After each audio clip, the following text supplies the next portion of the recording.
Welcome to Seven Dooms for Sandpoint, Chapter 3, Whistles in the Dark, Episode 30.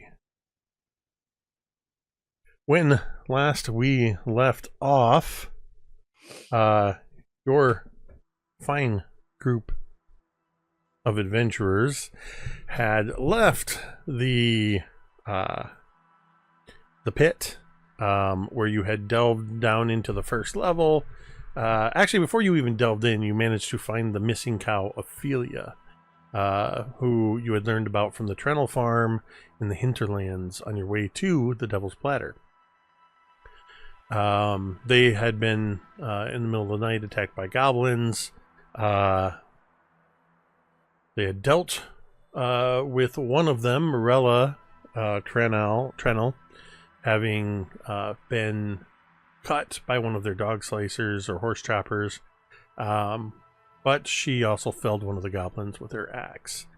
But Ophelia the cow was stolen by the goblins, and you rescued the cow, killing all of the goblins responsible.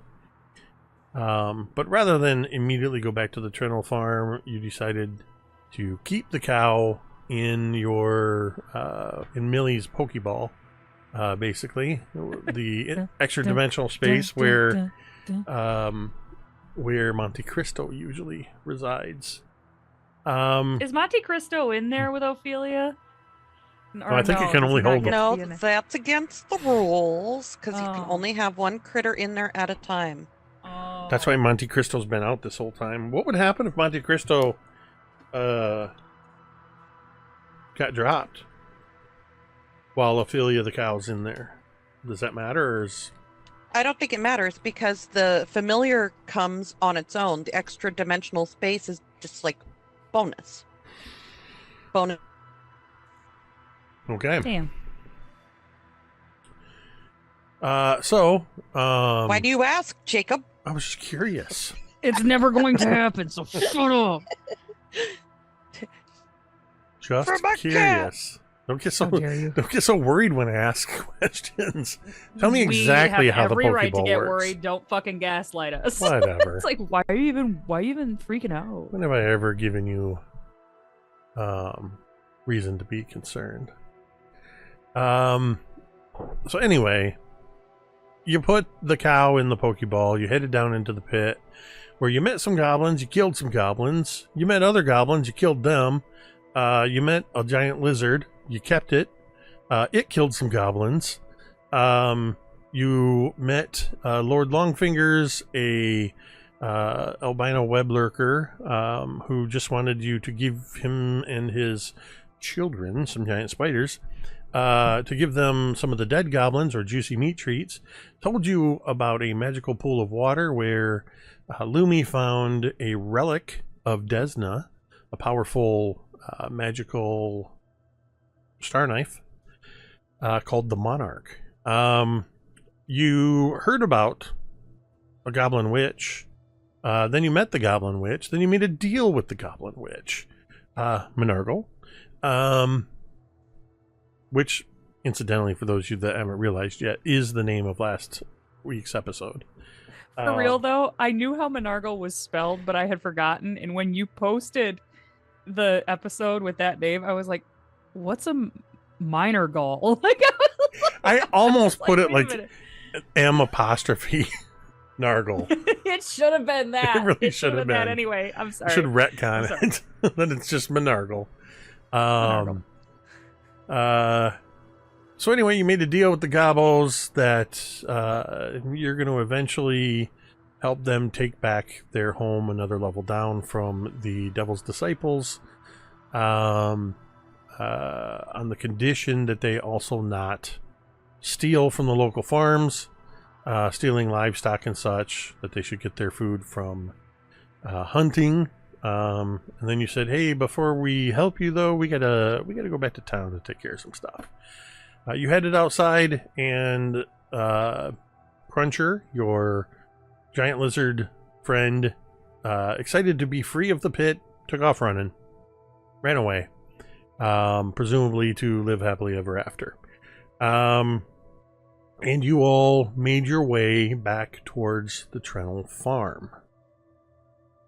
It is getting on towards evening as you approach the farm, and Linnea and Morella were waving at you while the children, Bryn, the eldest, Tavi, and then Ellis, were also coming out to the porch to wave at you wave to you as well, as it was only just this morning that you met them in the first place. Probably a good maybe 6-7 hours ago. So yeah, we're gonna pick up with you all approaching the farm. Now, question before I turn it over to you. Is anybody explaining what you're doing with the farm to Icselo, who has no idea about any of the stuff with the cow or any of that? This is your time. You could have done it on the road, or you can do it now as you approach the farm. But I figured we would just pick up as you approach the farm. I would probably be filling in Icselo. Just explaining, like, the whole reason we were down there in the first place was to try to find a stray cow, believe it or not, which we found before we even went down, but these eager beavers insisted on going down in and adventuring, and that's what we did, and that's why we ended up in all kinds of trouble, and that's where we found you. If I had my say, we wouldn't have gone down there at all. Well, that's not entirely accurate. So, where is the cow? Oh, Millie has it in her bag. What? It's Millie has a special thing. Typically, she keeps a cat in there. But right now... The cat's out of the bag now. Oh, my God. Oh, my God. Incredible. And I just kind of like shrug as this is all just like business as usual. I'm like, Millie, don't get me wrong. I'm glad we went down. I'm glad we did all the adventuring, and I'm glad we took out Rip Nugget. Whole purpose of us coming out here was to go try to look at and investigate the pit. That's why we were sent out here. It was to scope out. It was to. The cow was a side quest that we picked up along the way. We were sent to scope out the pit, Millie, not go in and destroy everything down there. I'm so glad we went down there. Look at all these books. I can't wait to get my claws on. Amazing. So anyway, this is why No, we're back to the. I'm all for returning stolen property. By all means, let's continue. Also, they said that they would make us dinner, and I am very, very much looking. Who was not Morella, but what was her wife's name? Linnea. Linnea. I said I can't wait to have. Oh, and they've already given us so much good stuff. Like we've got. Hold on, let's see. Millie digs in one of her pouches. There's pickled beets, cucumbers, okra. Oh, and a jar of jam. Oh, that sounds wonderful. Icselo, you seem confused. Taking it all in. All right. For Icselo's sake, as you approach, I will once again describe Morella, Linnea, and the children, since they're all out in the yard or whatever. Morella is tall and wiry, muscles lean from years of chopping wood and plowing by hand. She has brown hair streaked with gray, pulled back into a tight braid. There's a rough strength to her, calloused hands, sun-cracked lips, and a look that says she doesn't give up. Now, she stands leaning a little bit on her wife Lene, her leg heavily bandaged. Lene, in contrast to Morella, is shorter and softer in build, but no less resilient. She has broad shoulders that speak of days kneading dough, hauling water. She has dark curls, which are bound back with a faded scarf, and has a freckled face. She wears an apron that is, you suspect is, since it matches her outfit so nicely, that she probably has multiple aprons to match whatever dress she's wearing that day or clothing she's wearing that day. In fact, Lene, you might recognize Icselo from seeing her and possibly even the children around town. Morello less so, but Lene makes infrequent trips to do a little bit of shopping or to participate in the market, selling some of their produce and such. They have 3 adopted children. Bryn, the oldest, is 16, tall, lean, with a wild head of curly hair and freckled face. He's pretty quiet. The middle child is Tavi, around 13, who's almost always seen with a small knife and a piece of wood in his hand, whittling away at something. And then the youngest is Ellis. Looks like he's maybe 9 or 10. Round face, blonde curls, long hair, eyes wide and dark. Kind of standing a little bit tucked behind Linnea's legs. But as he peeks out, you see that he is tightly holding on to one of the chickens. I don't think we decided exactly which chicken it was, but there were some names. The only one I can remember is Cluck Norris. I remember there was one named Rosie. I remember that for Names, you say? Oh, I had the names. Oh They're my not on God, this. They're not on this Tamiko, sheet. The note taker extraordinaire. What were their names? Cluck Norris. Do it.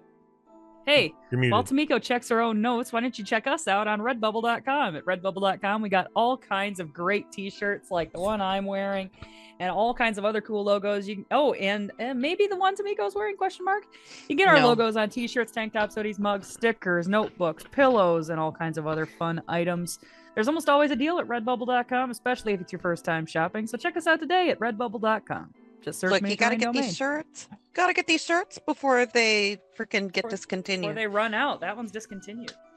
The chicken population consists of Flick, Mabel, Cluck Norris, Henrietta, Peep, and Rosie.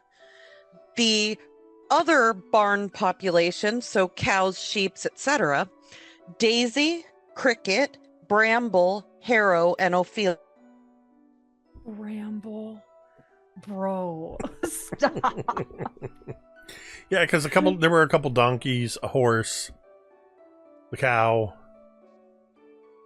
chickens, all kinds of livestock here. But yeah, so that's what you see as you walk up to this farmhouse, which,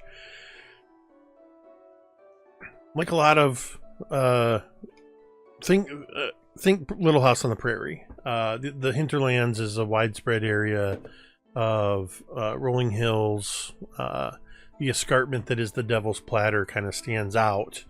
Other than that, little areas of forests and lots of homesteads spread.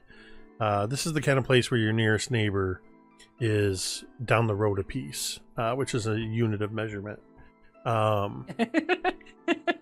It's a hike. All of you can kind of notice Ellis in particular is kind of looking around like this, and even Lene, her smile falters for a moment when she just sees your group approaching, but she quickly replaces the smile on her face, and they motion for you to come join them.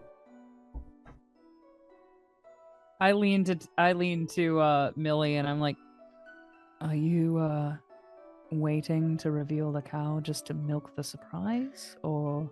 Oh, Milk the my surprise. heavens. I had a senior moment just then. I completely forgot that was the whole point. And Millie busts out the wand and gives it a little shake and goes,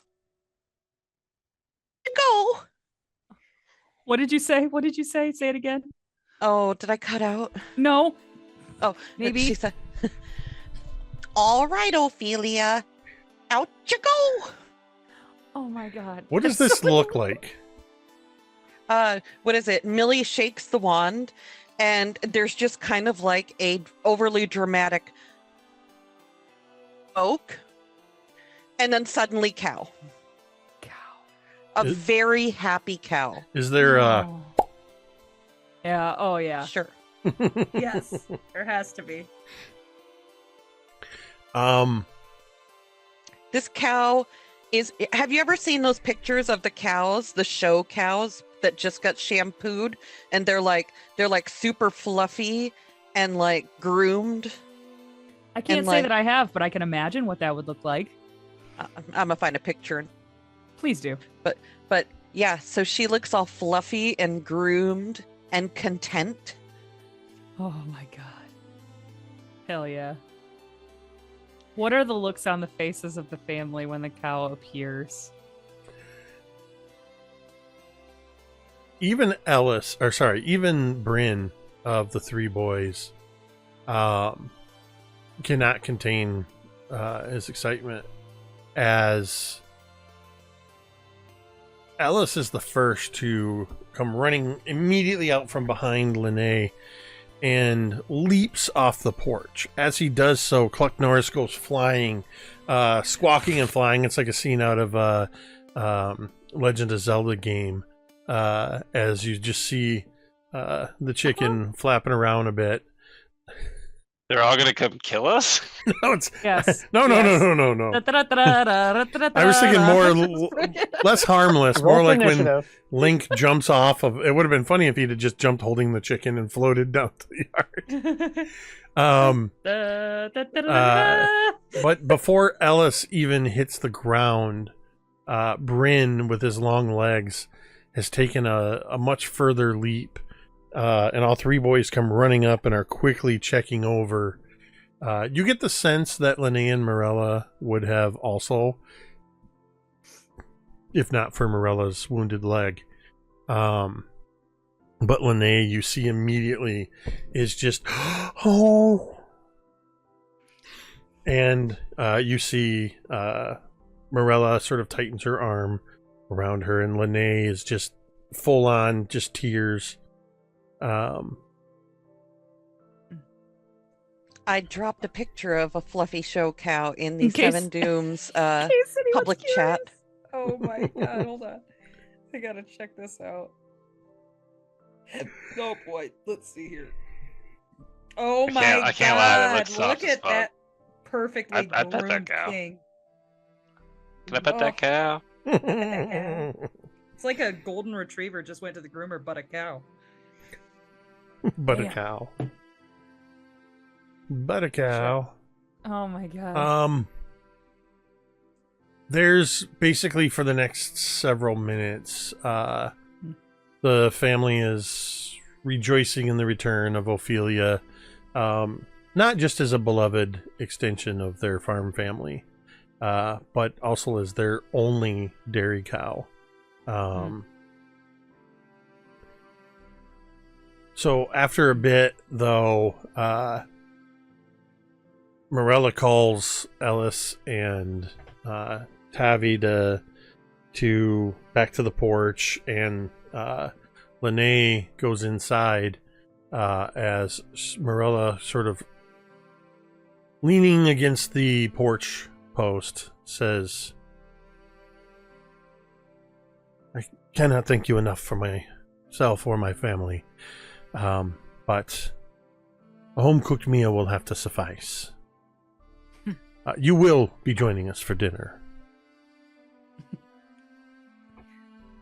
That And sounded like a command and not an offer. there was no question there. You will be joining us for dinner. Did they have a last name? The Trennel. Trennel. Trennel? Trennel. Yeah, like the seed. Isn't that fennel? It is. No. Okay. After she says we will be joining her for dinner, I think I would say, good evening, Lady Trennel. I hope you don't mind that I have accompanied this fine group of adventurers. I did not participate in helping capture and return your cow, but I think Icselo is the kind of guy that just finds things for people and is like, I think they would like this. And he goes to each of the boys as we approach, and I've just got a little trinket for each of them.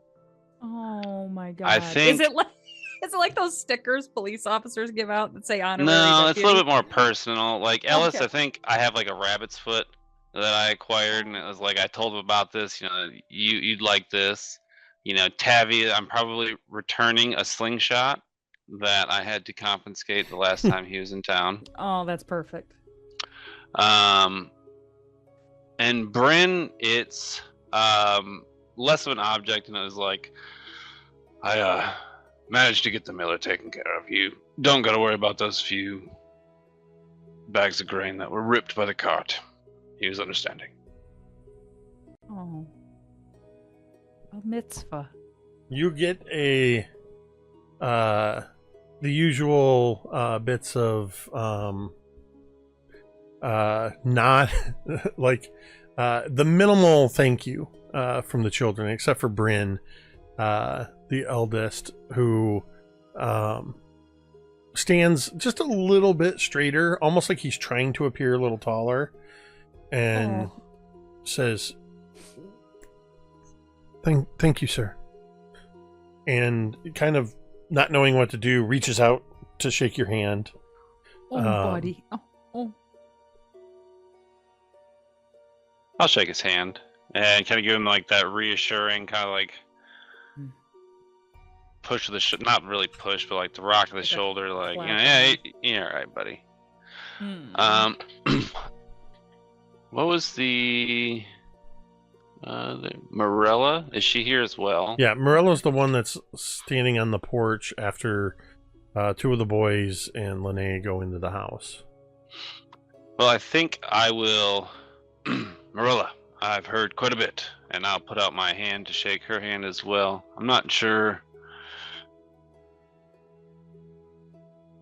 that things are going well if cows are getting taken, but I'd like to hear more if you can over dinner. She will... I think there's this awkward moment where you approach. She's on the porch, and you can see that, one, she is leaning against the railing for support without trying to look like she's leaning on the railing for support. I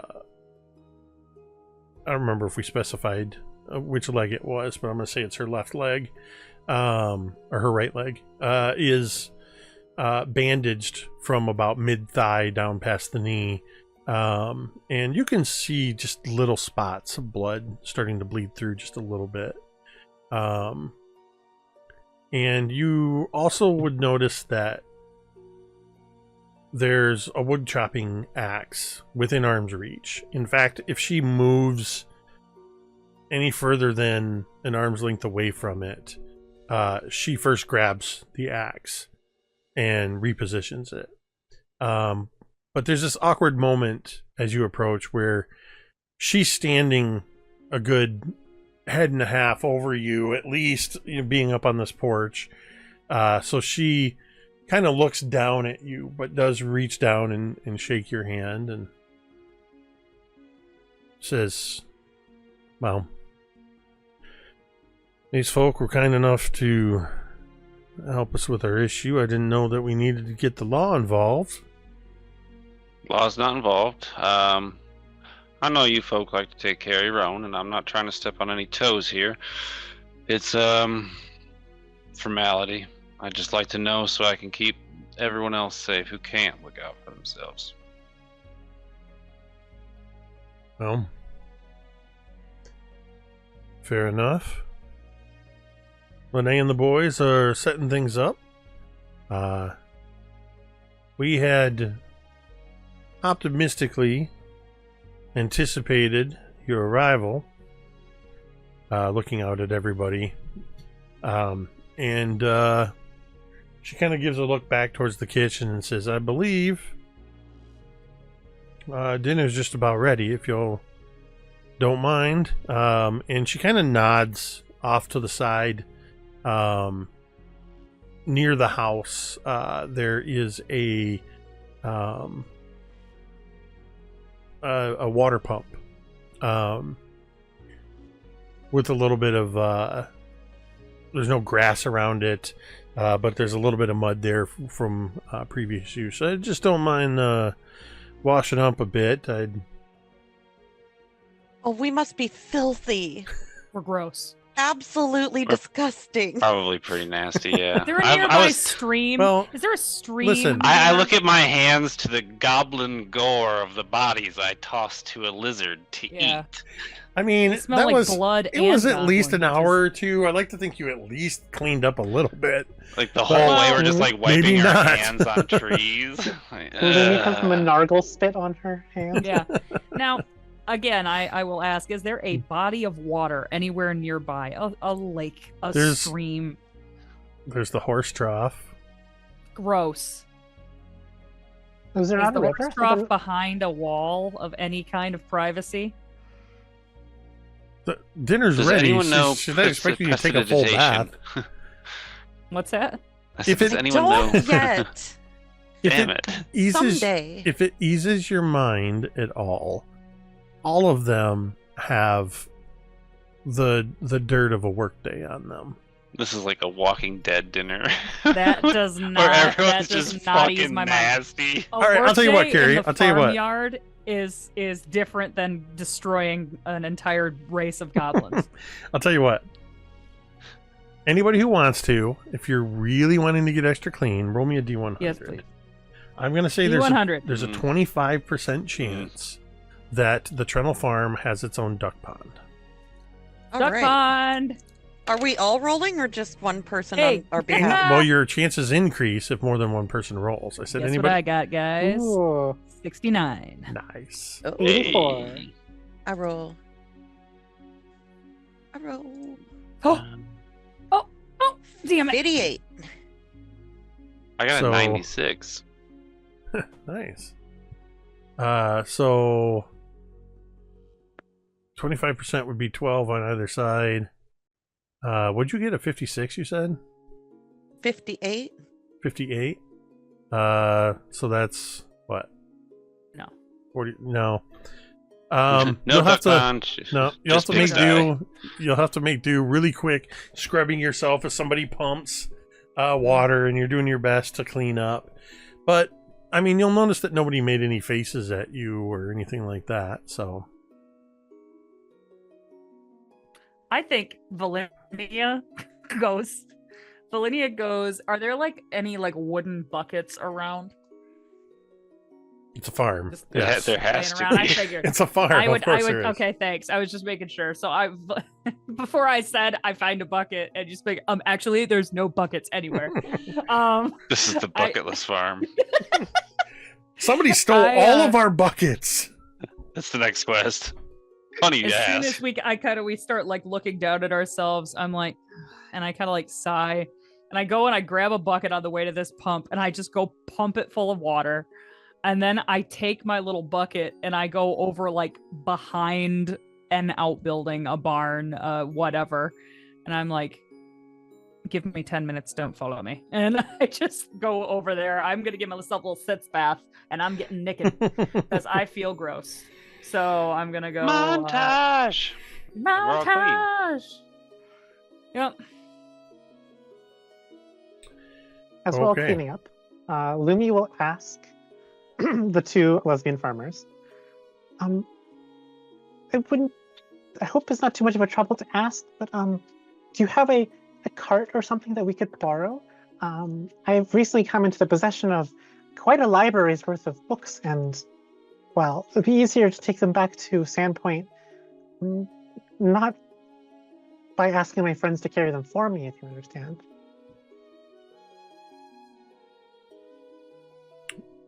Morella says, well, if you're willing to wait till morning, Renee's taking the boys in the town to go to the market. You all are more than welcome to stay with us this evening. We have, she kind of motions at the house that's pretty typical when you think of a farmhouse. This is where it veers away from Little House on the Prairie, in that it's a pretty good sized farmstead, and they have the barn as well, but would never ask that anybody stay out there unless they so desire. We have plenty of floor and bed space, lots of blankets and pillows. That's so sweet. Well, that sounds lovely then. I'm sure resting our heads here for the night would be best then. Thank you. So, eventually, everybody gets cleaned up and comes into the house proper for dinner. The Trennels welcome you into the farmhouse with the kind of gratitude that words can't quite carry. You see the table has been stretched with planks to make more room, benches pulled in from the porch and stools from the kitchen, so there's a space for everyone. The air is warm with the smell of wood smoke, roasted meat, vegetables, and fresh bread. You squeeze in at the long farmhouse table. The wood scarred with years of use, but polished clean, and the warmth of the room wraps around you like a blanket. The Trennels have clearly done their best to turn this meal into a celebration. Dinner is simple, but hearty. It's the fare of working folk. Thick slices of brown bread still warm from the oven, churned butter in a chipped crock, roasted squash with a drizzle of honey, a stew of barley, onions, venison, and carrots, and 2 whole chickens roasted with rosemary and garlic. Which two? Rosemary and garlic. Oh, God. A wheel of cheese sits in the middle of the table beside a platter of pickled beets and beans, their sharp tang cutting through the richness. There's a jug of cider, sweet and sharp, passed around in tin cups. Morella sits at the head of the table, her leg bandaged but propped comfortably. The axe she used that very morning is now set aside, still within arm's reach, in favor of a carving knife. Lene walks around the table and presses a cup of cider into each of your hands before serving herself. But she doesn't sit down yet. She's fussing over bowls of stew, making sure each one is full to the brim before she sits down. Then gets right back up and makes sure that she didn't forget butter, or there's a couple small bowls that have just loose salt and pepper and other seasonings. But eventually she does sit down. When the first laughter from 2 of the boys starts to bubble around the table, you see Lene lean back with a soft sigh, her face easing for the first time probably since this morning. The children are crowded kind of close. There's room for everybody here, but you're also very close quarters with your neighbor. Bryn has his shoulder still. Every once in a while, when joking with his brothers, you can see that how young he is. But if he catches any one of you looking at him, he'll momentarily, his smile won't falter, but he'll sit up just a little straighter, squaring his shoulders. Maybe even looking to mimic Velynia or Icselo. Oh my God.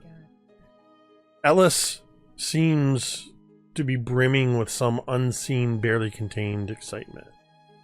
You all take your seat among them as the light conversation and laughter fills the room.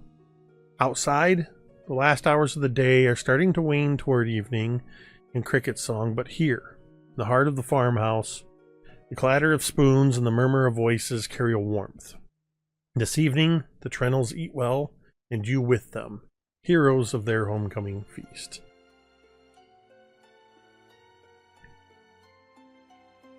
It's a dinner. Feel free if you want to have conversations. It's that was a beautiful description. And then It's a dinner. It's dinner. It's dinner.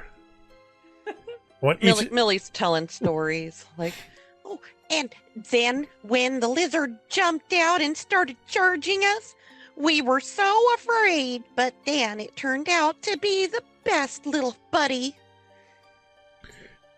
Are the two youngest boys enraptured by this story? I'm sure they are. I think as Millie tells the story, Alice can't contain it anymore and just suddenly, mouth full of bread, melted butter dribbling down his chin, just immediately. Did Ophelia kick any of the goblins? Did you see them whistle with their teeth? Are they really gone now? Is that goblin blood on you? Did you take any of their ears? Did they take any of your ears? Is it true that goblins have really big balls? Alice! Lene cuffs him up the back of the head, and you see Tavi and Bryn both kind of stifling giggles at the last comment. You hear Velynia at that. She's been pretty quiet for this meal, but at that you hear like a Oh, in case you missed it, you were just gifted a die by our former buddy and fellow player, Jay. Oh, Jay. I did miss it. I did catch Carrie's. Thank you, Jay. Nice to see you. We miss you. We miss Milwaukee. It's still his fault. Obviously. Whoops. Oh, no. I gave that to you. Immediately wrong. Let me fix that. I have my own interface. You could just leave that there. Nope. I mean, I think a card laid Jay is a card specified played, that this but was for okay. me. Okay. Thank you, Jay. I take a bite of this butter, and I just, like, you see Velynia, like, close her eyes and just, like, sigh deeply because it's very good. And then I kind of, like, look over at Millie, and I kind of, like, wink Millie's at not her. offended that you're butter cheating. It's okay. Yeah, no, I wink at Millie in such a way to imply that it's not as good as hers.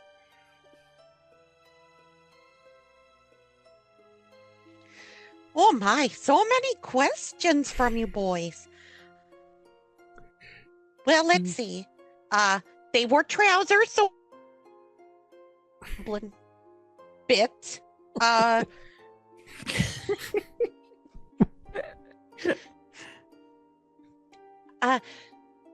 Ophelia, what is it? Ophelia got interdimensional space before she could fight anyone.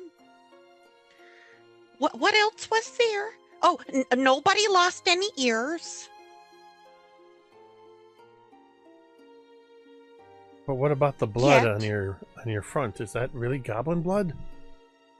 Oh, probably a little bit of this, a little bit of that.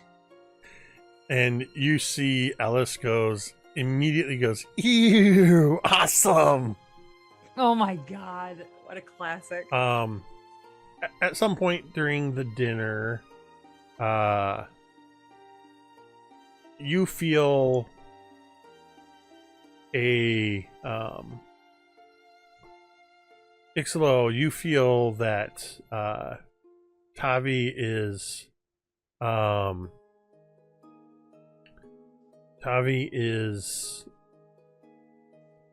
watching you, but kind of nervously, like looking like he wants to say something, or he just keeps kind of like looking at your armor, or if you've taken your armor off, what you're still wearing signs of your office, I imagine. Your office, you're being a guard. Your appointment. But he just keeps kind of, I'm reminded a little bit of the scene in Band of Brothers when Winters goes on leave to Paris, and there's a teenage boy on the train with him.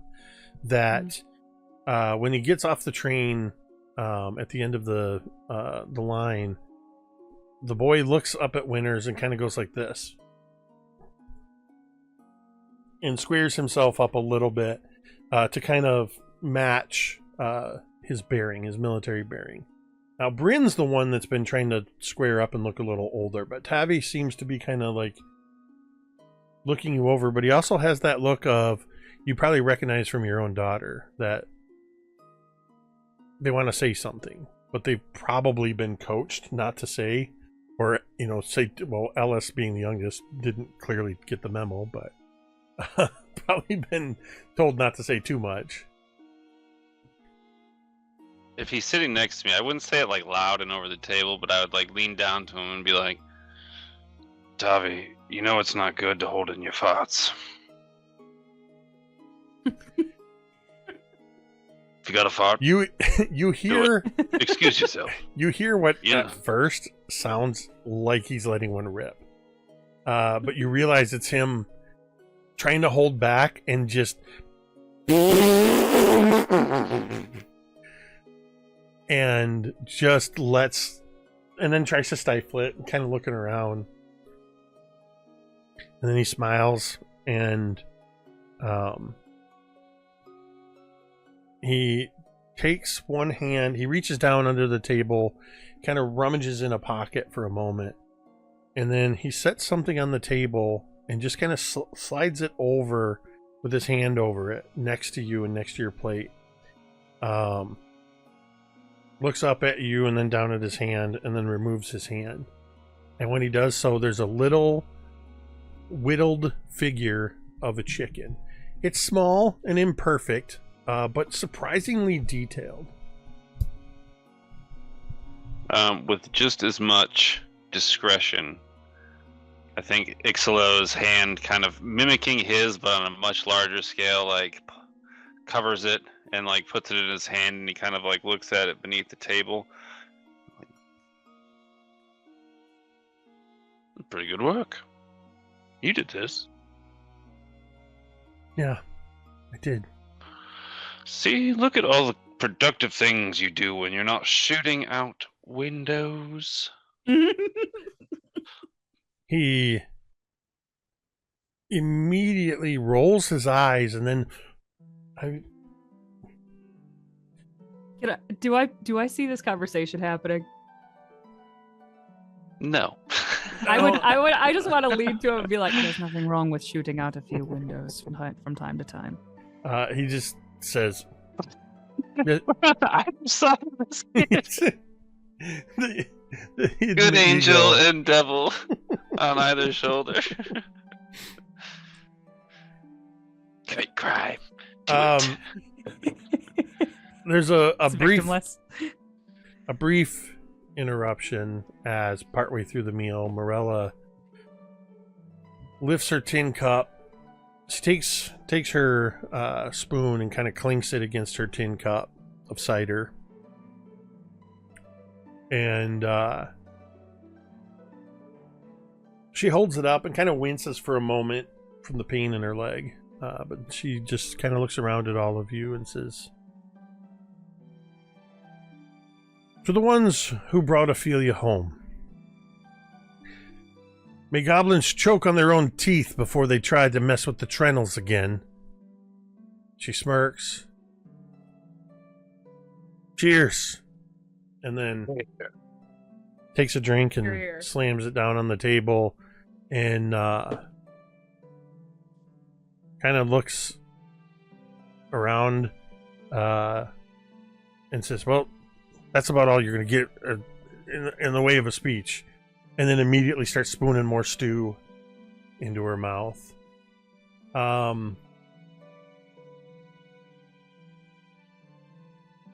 a certain point, as the conversations continue and the food that was attacked with such gusto, people start to fill up a little bit. Lene who has been, by the way, getting up continuously, making sure people have their cider topped off, refilling the little chipped crock with more butter if necessary, will come around.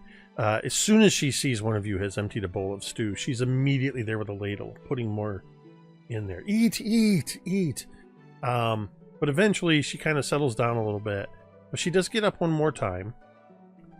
And this time she comes over to the table and whatever conversations the boys were having, they immediately stop.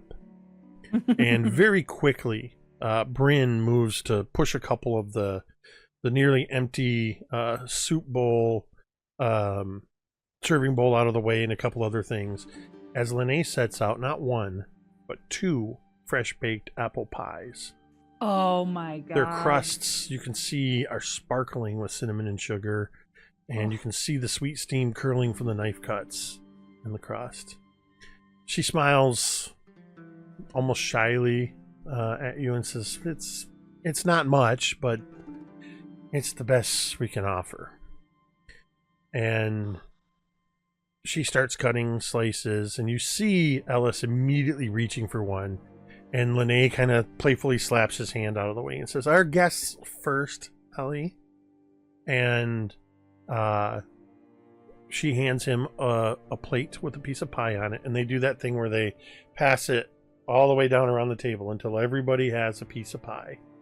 And everybody has been given dessert in the form of fresh, hot apple pie. Is it like so good? Is it the best? If you like apple pie, there's not much ways you can beat it than a farm fresh baked apple pie. Awesome. Thanks, Jake. Just added up and list. What was that? Just added. I'm assuming it was pie crust and apples. Oh, to the yeah. No, I literally just said apple pie stuff. So Listen, that's how it's going to Hashtag appear on apple my pie shopping stuff. list. Listen, I added apple pie to my list because we had one of my friend groups. We had a discussion of which is better, cake versus pie. Ooh, And pie. anyway, I digress. As Continued. I have a solid opinion one way or the other, but we don't have to get into that. No, we will not. As the night deepens, the clatter of dishes slows down. The steady sound of the crickets outside begins to fill the pauses in the conversation. Morella leans back in her chair, one arm draped across Lene's shoulder, the other patting her full tummy. She just looks satisfied at her wife, at her children, and at new friends as she looks around at all of you. The Trennel farm carries its scars. The family is together, they're alive, they're whole, and this just feels like a calm moment in between bits of chaos. I would like all of you to mark Roll for initiative. 20 temporary hit points Oh. that will last you Until your next rest. for, Until your next combat. well, they will last you for 24 hours. During which time, hold on a second. I thought I wrote this. Oh, cool. I swore When you I put wrote this them down. on Path Builder, they're like orange. Oh, nice. Oh. So in Pathfinder, temp HP works like it does in D&D, with the exception being that there's duration usually applied to it, and you also can only have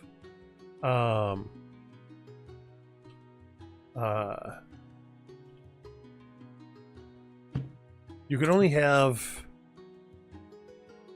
temp HP from a single source. So if you take a new source of temp HP, you can either take the new one or the old one, swapping out duration and the amount.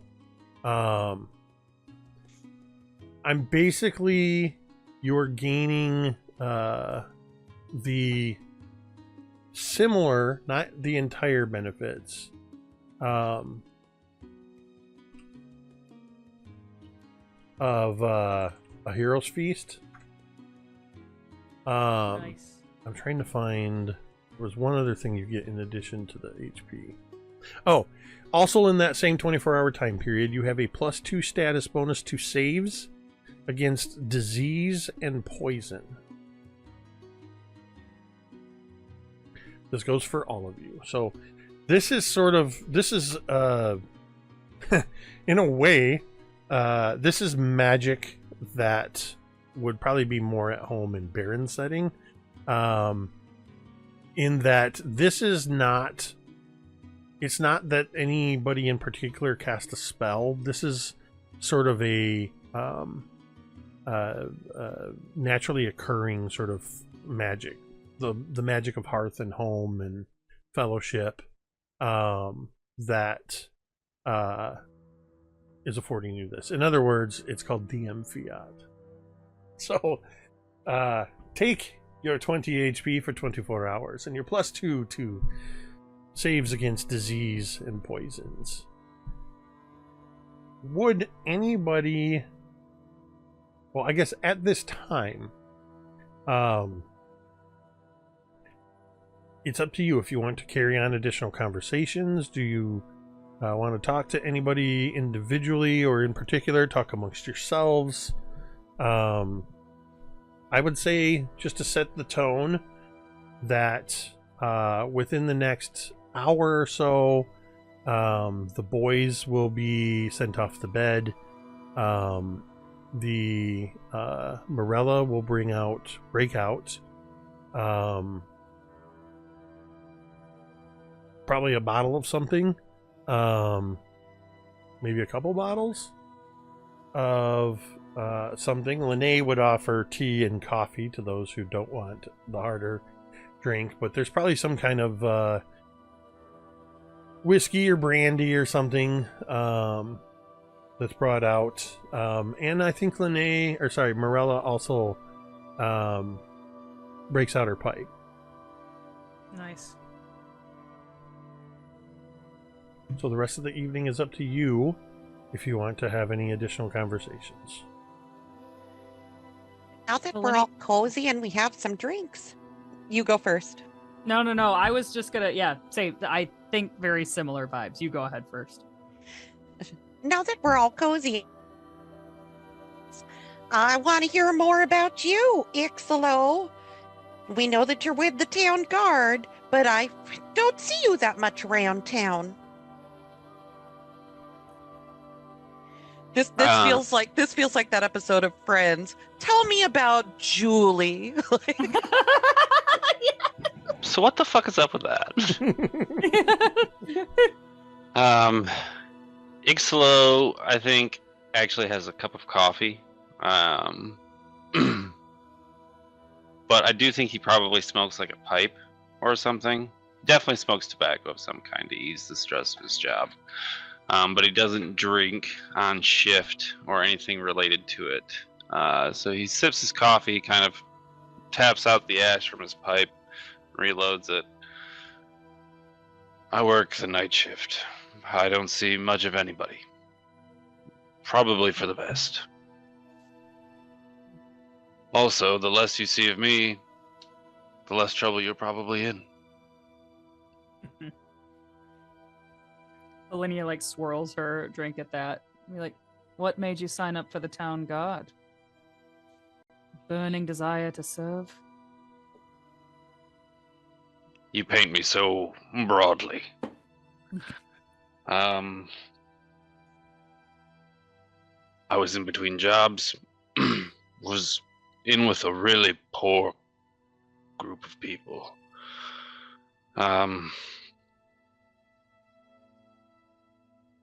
Kind of fell into my lap.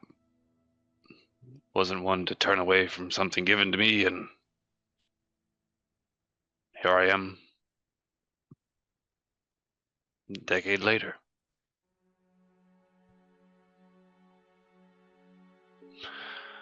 Look, I've got a kid. I can't just go afford to not have a job. Oh, you have a child? I'm not saying that you're a mother. How old is your child or children? Ooh, terrible father. I forgot how old my daughter is. Did you say 8? think it I was want to say it 13. was She was like 10. she was 10 like, years old. yeah, She's 10. yeah. And according to our notes, it says 10 I'm years 10. old. I'm 10, Dad. She's 10. Oh, what a good age. You don't look old enough to have a 10-year-old. You must have gotten started real young. Sorry. Such a Early- mom thing to say. That's so Early 20s is a reasonable age to get married, have a kid. And what of your wife? Where is she? Ex-wife. We're no longer together. At this, Velynia kind of like leans forward in her seat and puts her elbows on her knees and is like, now that sounds like an interesting story. Is it? Sounds like a personal story to me. Very well, keep your secrets. Is she still in town? Do we need to avoid anybody? We don't have to avoid her. And in fact, if you're with me, chances are you will meet her. She has a tendency to show up when I least desire it. Her name is Clarissa. All right. Millie's like got her gears turning. I don't think she has any idea who Clarissa is. Is Clarissa a fairly common name? Like, is there more than one Clarissa? Is it like Sarah in this world? Commonality, it's like There- about 10 years ago, it was I real guess a better way to popular put name. this is, how involved in everything in the town is she as a Scarnetti? Is she more of a behind-the-scenes Scarnetti or a more front-facing one? It's a great question. Is she politically active? She's the kind of person that, from outward appearances, other than Icselo, you all would know her primarily, if you know who she is the antithesis outwardly that Karn Scarnetti is. Karn being her brother.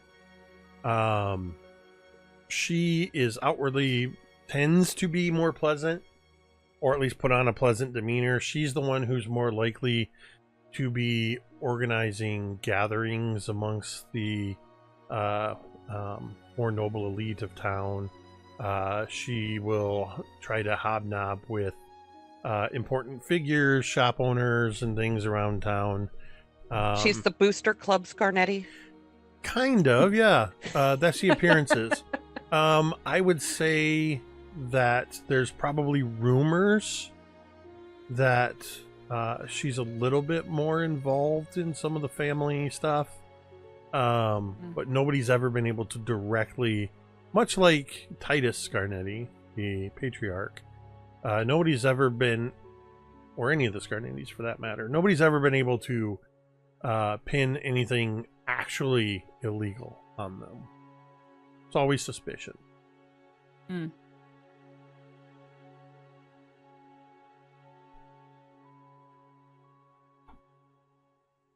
Does that answer your questions?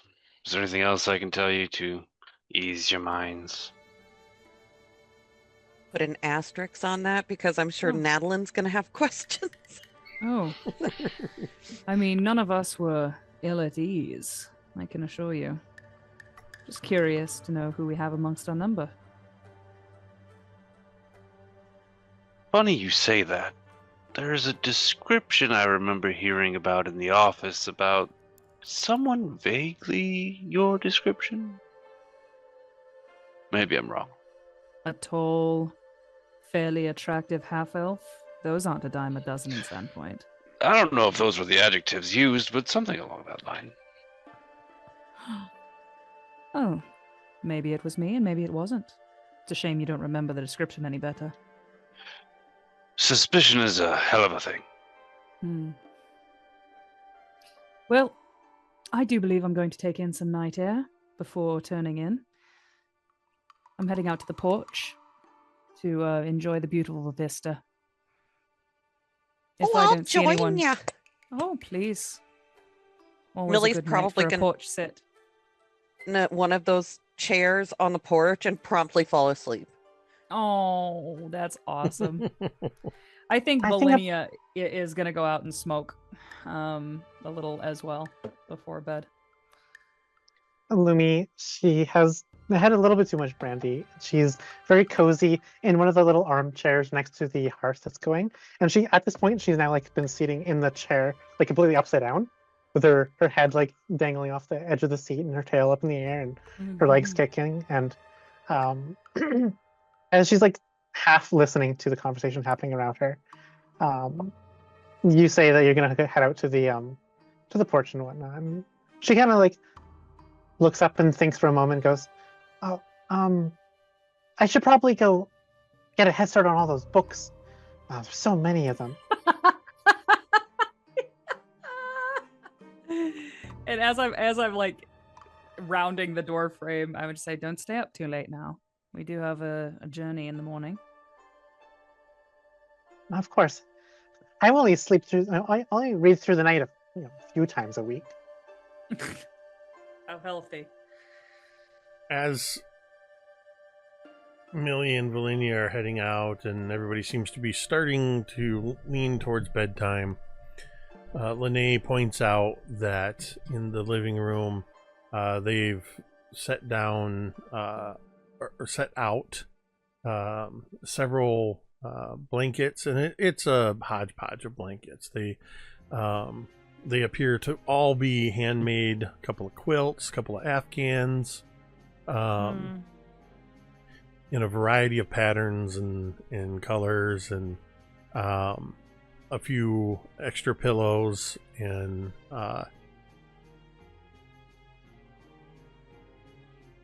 at some point I imagine Morella kind of slaps her good knee and says, "Well, I guess,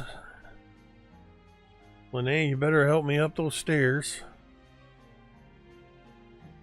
And they will head on up to bed, leaving all of you to fall asleep, as it were, on the porch. Can I ask, I imagine Millie and I, do we have like just a very like a brief conversation before Millie We sure zonks for the can. night?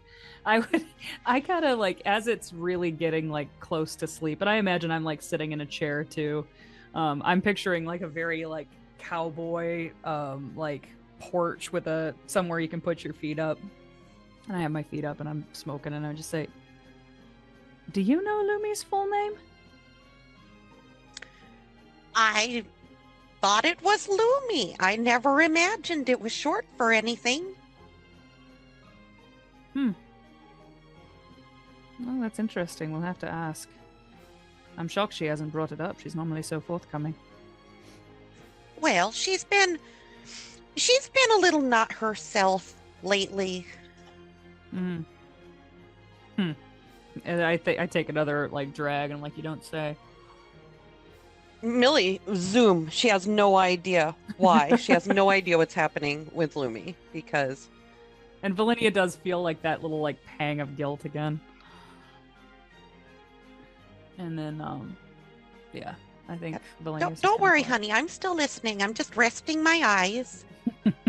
You rest away, Millie. We have a long journey in the morning. If anything important happens, I'll wake you up. Velynia and Millie, make perception checks, please. Oh God, the farm is under attack. Yes. Oh, Penalty for being drunk. Ick. Dirty 20. 16. Ugh. Millie has better perception of sleep than Velynia has. She does. My lids are closed. Yeah, this is not sight, it's sound. Millie, as you guys were sitting out here talking quietly, you're kind of adjusting to the night sounds of the farm, the various subtle sounds of the animals and things like that. When you hear a different sound, it sounds like the creaking of the barn door, which the one door that had been broken had been repaired in your absence. You hear the barn door creak as if, and then that subtle wood against wood sound, as if somebody had slightly opened and then closed the barn door. Are you feeling adventurous, Velynia? Always. Why? I think there might be someone skulking around the barn. I draw my sword. God bless you. I actually do slowly so as not to make too much noise. I'm like, you don't say. A big someone? A little someone? Do I look full elven? I have no idea. Open a little, close a little. Very well. Do you think we should tell the others? Well, How about this? Well, I'll go. how far I'll go. away is the barn from the house? Hey, Jacob, 60? if someone were to yell pork chop at the top of their lungs outside of the barn, would they hear it in the house? Yeah, the barn's only like 60 feet away from the house. Okay. So I would just say, let me go check it out. If it's anything terrifying, I'll yell pork chop. No need to alarm anybody if we don't have to. I'll follow, but not very close behind you. Don't follow very I'll follow at a healthy distance. That's perfect, Millie. It's exactly what I had in mind. And that way you Icselo, can run for help if need be. Icselo and Lumi. Lumi with a -2 penalty because, as you said, you've had a little too much brandy. Make me perception checks, please. Lumi is all like bundled up. She's like brought like these big thick blankets over herself in like a little tent. She's like got a little lantern. The flame is open. Like kind of like the kid with a flashlight, but her with the lamp. She is completely engrossed in her book. That is a total of 10 on the perception roll. This is not the first time we've made this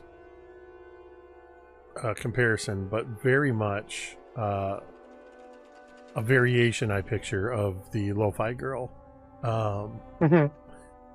Except now bundled up in front of the fireplace with the books and a lamp, and Except she is way more focused as she has pulled out how's the fire about- between her thighs, volume 3.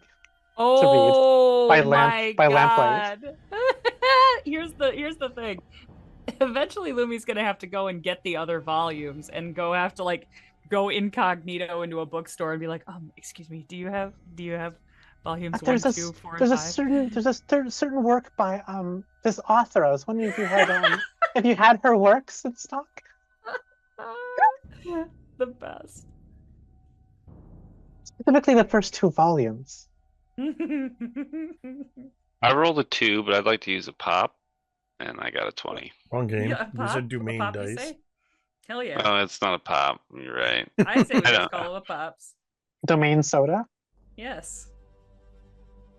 domain coke. So what's the new number? Natural 20 for 29. Atta boy! What a great use of a non-pop. I mean, I bought like 25. Hell I yeah, haven't you used deserve any it. of You them. deserve this.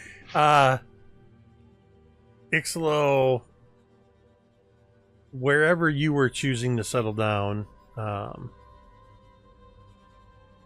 you're trained to pay attention especially in unfamiliar territory. So I imagine there's that small portion of your senses that's dedicated to hearing Lene help Morella upstairs, and the subtle distant creaking of floorboards as they get settled into bed, and the occasional page turning from Lumi, and the portion of your senses that's listening to the porch. You don't really hear what the two women are saying, but you do hear as they both stand up, and when they don't come inside, you realize that their footsteps were heading down the stairs, and you can now assume they are walking away from the house. So I think that Icselo, like after everyone had gone to bed, he was probably at like checking the windows, making sure they're shut where they're supposed to be. He was at the back door listening to all this, and as you said, I hear them descend the steps and into the yard. And I think, Since you got that crit, I'll even say that you happen to be looking out the window, the kitchen window, before Millie and Velynia decided to get up and go investigate. You actually saw the barn door slightly ajar, pulled closed.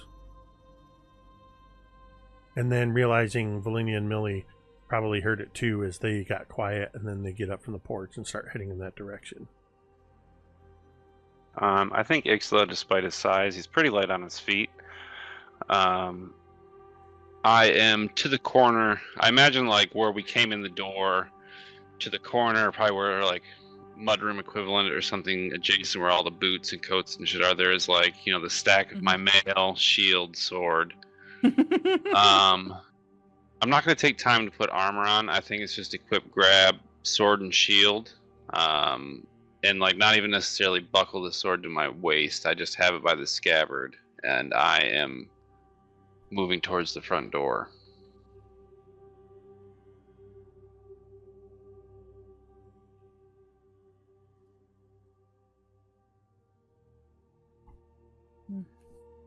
All right.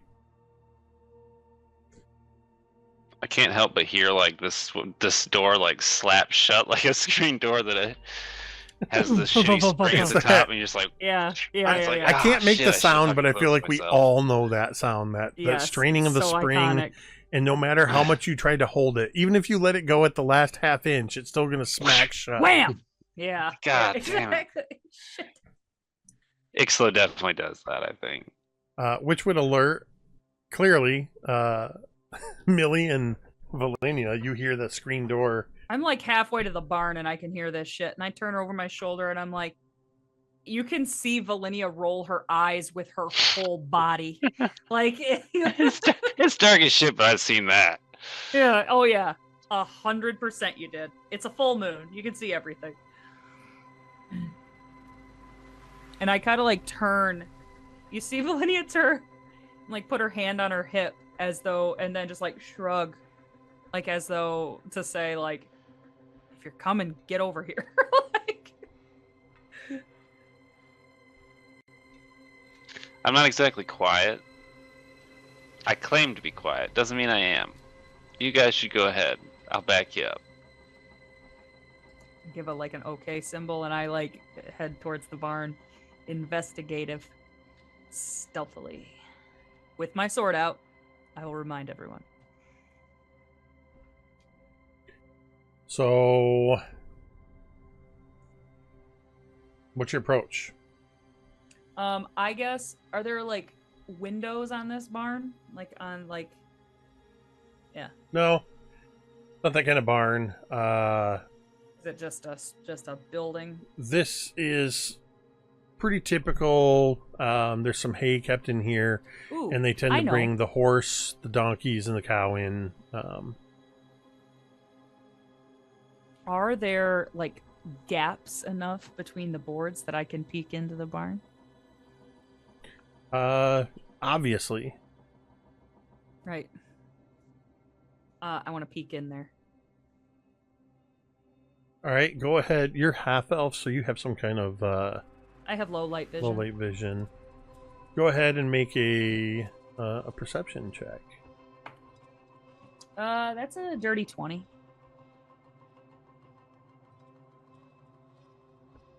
Okay, so that's what you're doing. Icselo and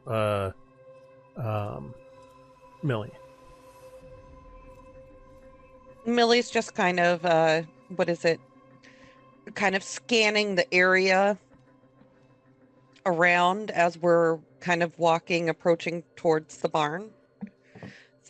I reckon I'm closer to Icselo than I am to Velynia. I think Icselo's doing the same. I'm approaching Millie, scanning the yard for anybody else.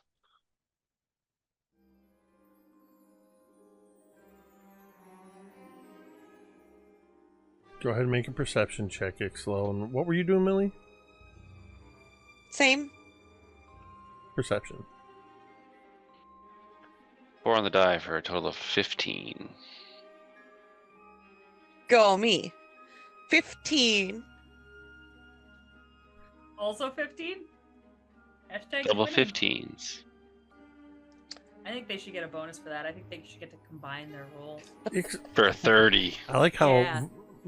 Carrie's constantly trying to make arguments for changing the rules of Pathfinder. No. Completely. No, I didn't say that. Icselo and Millie. Everything seems to be in order. I don't remember. I don't have the map handy. I don't remember if we were tracking moon status. Almost we full. were. So there's some moonlight that's making it a little easier to see. But where there's shadows, those shadows are deep. But you're not seeing or hearing anything out of the ordinary. Velynia, you move up. Are you looking in like from a sidewall or near the door? I'm kind of like, beside the door, the way I have this pictured. And I'm just kind of like trying to peek in. You, Velynia, you get to where you can sort of peer through. And looking in, you can see a little bit. Moonlight, there's enough gaps in these boards that some moonlight makes its way inside, and you can see where the donkeys and the horse have been stabled. And actually relatively close to the door, there's a section that where there's a lot of extra hay has been put down, and you can see Ophelia is in there, and Ophelia has actually laid down in the hay. And you don't see anybody at first. But you hear Bryn's voice. I'm sorry they took you, girl. I should have been braver. I should have stopped them. You don't deserve to be dragged off like that. You're a part of our family. You're a part of this farm. And then you see, as he shifts out of shadow into light, and you see him, he's basically crouched down or sitting down in the hay on the other side, up near her head, as he places his arms sort of around her neck. Oh. He's still talking. Oh, okay. I'm sorry. Shut the fuck up. I'm not done. I'm sorry. I apologize. He says, I know you can hear me. It's different than the other animals. You understand me, don't you, Ophelia? The fields, the trees, they all whisper to me sometimes. I don't tell Ma and Ma, but I don't know if they would believe it, or maybe worse, they would believe it and be scared. You don't laugh when I talk. You just listen.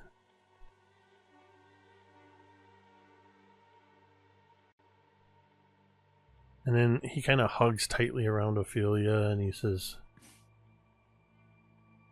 promise you won't tell nobody.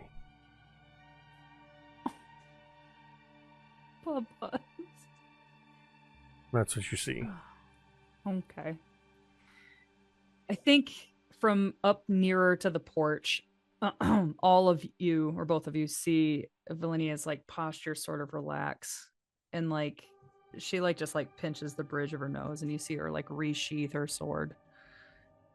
And she just kind of like gives you guys like a thumbs up and then just kind of like a at ease kind of motion with her hand.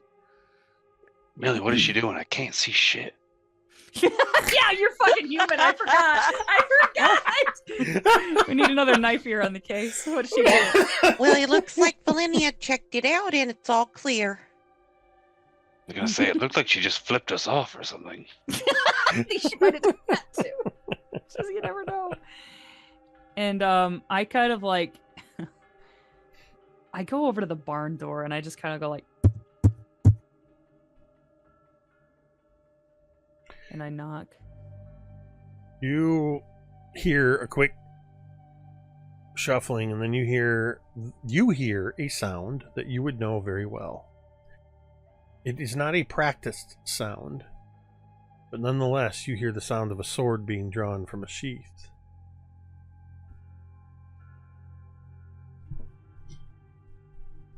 Oh, who's there?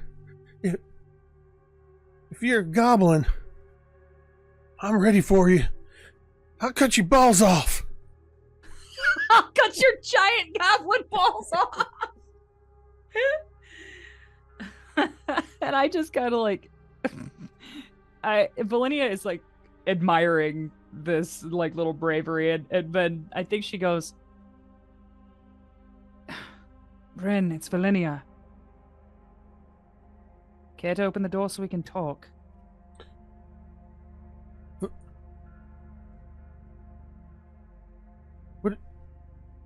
What are you doing here? I mean, go. Yeah. I'm not going to attack you, boy. I hope you can promise the same. No, it's okay. You can come in, and you hear the sort of clumsy attempt to resheath the sword, followed by "ow." Oh. Okay. I go in. Like, what are you doing out here? You had me and my companions a little worried. We heard somebody skulking about in the barn. We thought the worst. I was trying to be quiet. I just, after what happened last night, we just got Ophelia back, and I didn't want to leave her alone in the barn here. You all seemed like you'd been through a lot, and I was just trying to, I didn't want to wake anybody here. You see he's kind of favoring his left hand a little bit, kind of holding it close to his chest. I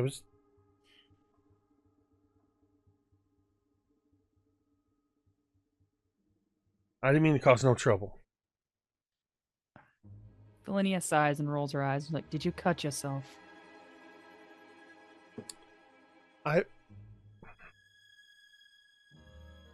Let me see it. No, it's okay. I'm not. I was trying to. Boy, let me see it. If you cut yourself in a barn, who the fuck knows what could get in there? I was trying to put the sword away, and it's dark, and I couldn't see real well. I'm good at drawing it. I heard you. I'm not good at putting it away. And he kind of opens his hand, and you can see and pretty much guess that he was trying to put it in the sheath and drag the blade along the palm of his hand that he was trying to guide the blade in. No, it's fine. I can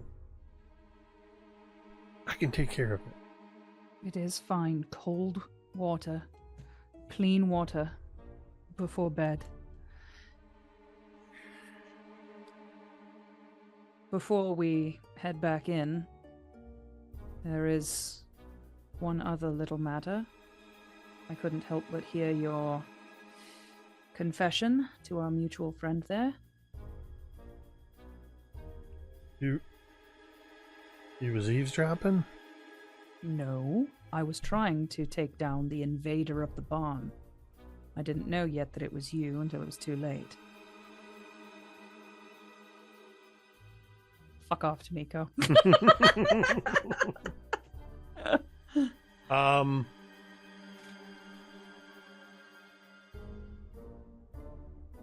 Baron, the answer is yes, if she wants to.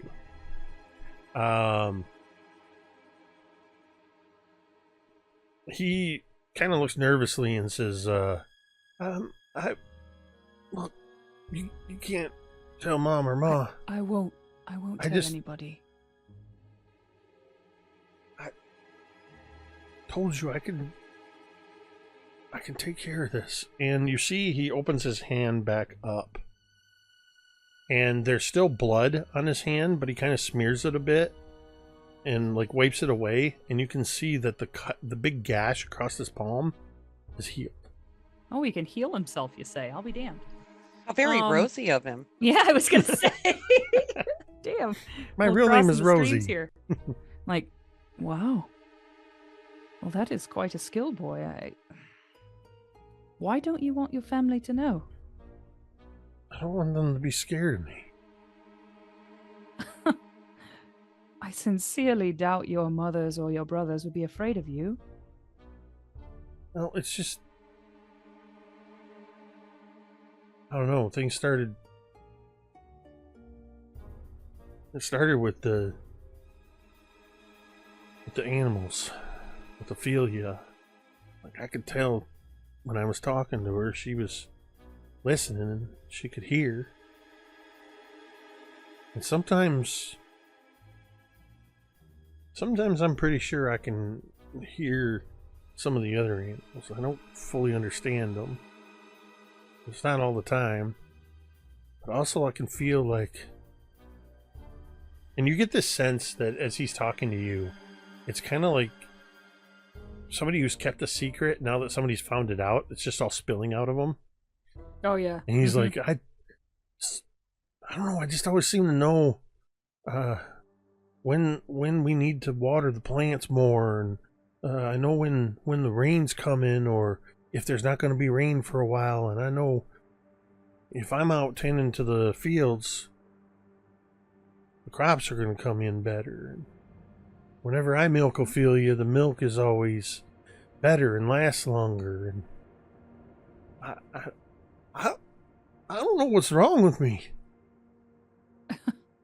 Bryn, I would say there's exactly the opposite of something wrong with you.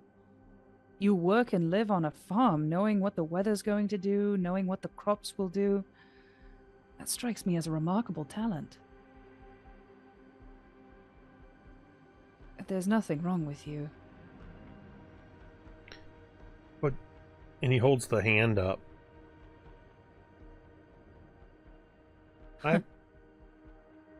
Again, you could have gotten infected. You could have lost the hand entirely. I've seen it happen. But you are special. When Ma got cut by them goblins, and they almost took her leg off, I didn't do nothing. Because I couldn't let them know. And then I felt bad about it. Bryn, you're still a boy. You probably were scared, and that's not a crime. As you grow, you will learn, I'm sure, how to use it and to feel confident in it. And I think that you will feel worlds better if you just tell your mothers. They're not going to put you out or disavow you. They love you. You're their son. And again, not that it matters, but your talent is rather remarkable. It could help them. It could help your whole family.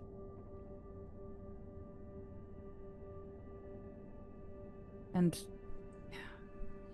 as somebody who is rather well versed in secrets, I can tell you that starting your collection young is a very bad choice.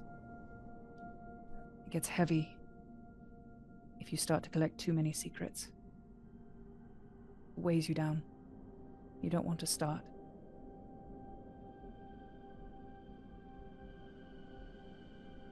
I would like you to make an impression.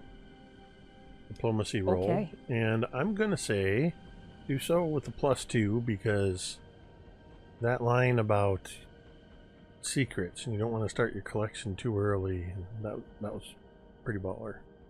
Thank you. Here we go. That's a dirty 20 diplomacy. Oh, sorry, 22 because of my +2.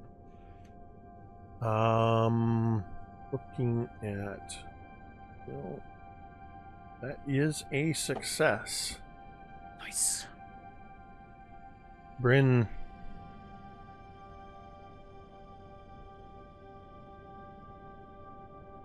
looks up at you and kind of nods, and he says, You're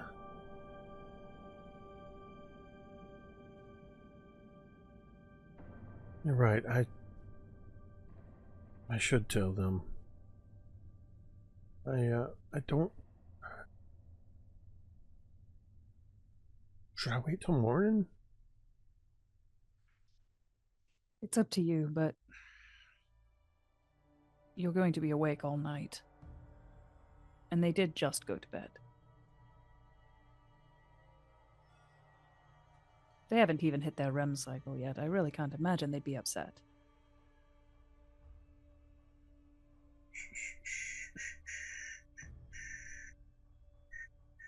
Lumi, since you're passively engrossed in the flame between her thighs, 1 second.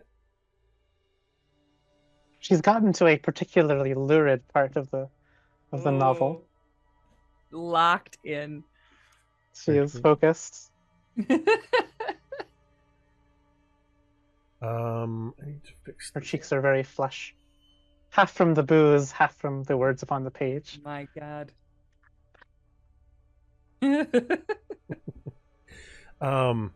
I would like you to roll me a D100, please. Dude, Farmer's Allomancy. That I just noticed that, Tamiko. That's I kid you not. The best. I kid you not, as she's reading through the most lurid section of this book, the most raunchy, the most explicit, she got a 69 on the percentile You're roll. fucking kidding. That's the Nice. second one tonight. Let's go. Let's go. That's a difference of 15. Okay. There was a 40% chance.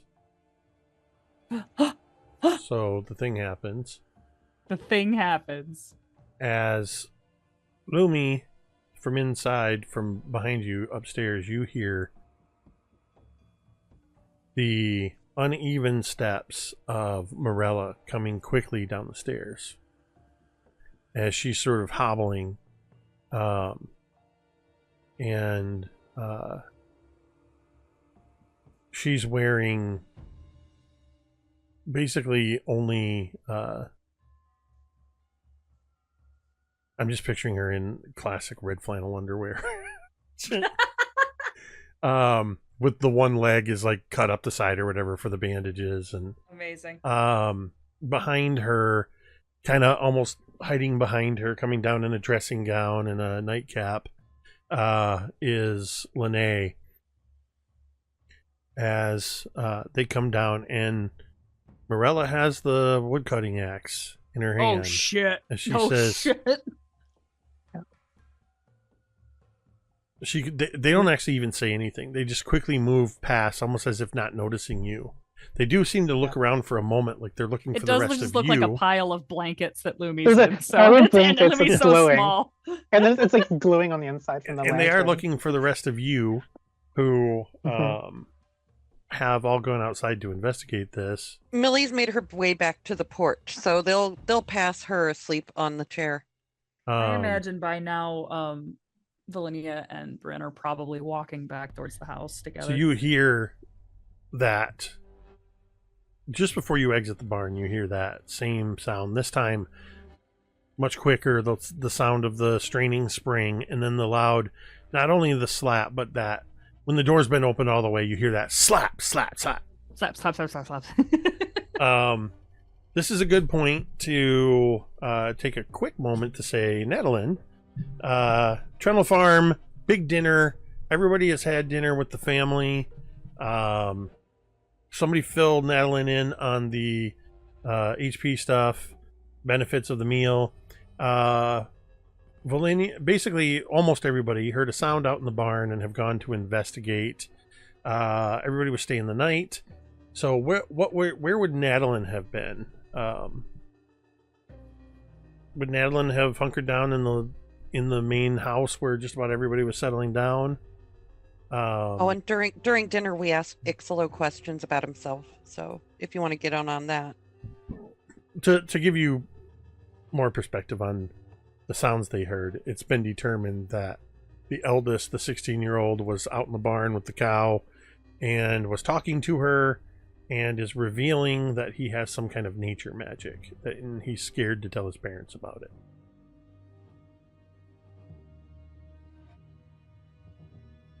Then to not upset the poor child, I will be inside with everybody else. Well, everybody's outside. That's the thing. Most of us are outside. Almost now, everybody's Lumi, outside at this point, except for Millie, who's back on the couch or the porch, and Lumi sipping on brandy, reading smut. Yeah. I think I would have also gone back to the porch in where Velynia was sitting, and I'm listening to Millie snore softly or loudly, her discretion, as I kind of just relax and smoke my... This is my shift hour, so it's like, despite the fact that I've been up all day, I'm now awake again.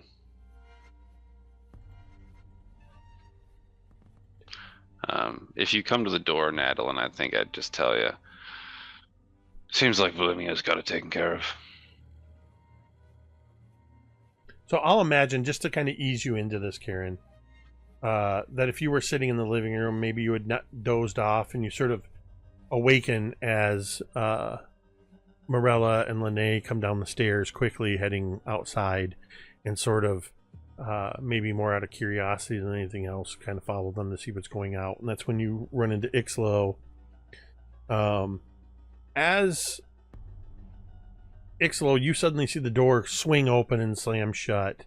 Then Natalin poking her head out as the two mothers quickly head out. And as soon as they get outside, you hear, in a more calm but edged in fear, Lene, Bryn,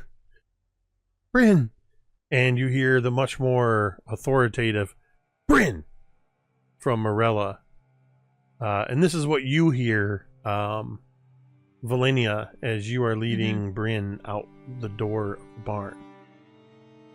You see Ma and Mom, one in red flannel underwear, one in a nightgown. The one in the red flannel is wielding a woodsman's axe, as they are purposefully striding across the yard. I take it back, boy. I don't think there's any question anymore. I think you should definitely tell them. I think you should definitely tell them, like, now. I'm like, hello there. No, it's just us. Bryn, Bryn's what are you doing He's out fine. here? Okay. What? And then they look to you and kind of glance back at the porch to where Icselo was just sitting there, like, what is going on? The boy is an empath, it seems. He was offering his apology to the cow. The hell? He felt guilty about letting the cow get dragged away. And he was out there saying his sorries. Bryn, No harm done. are you all right? Yes, Mom. Bryn, your words, please. And Bryn, you see him kind of standing there sheepishly next to you for a moment, Velynia. Mhm. And he kind of looks up at you. And I nod reassuringly.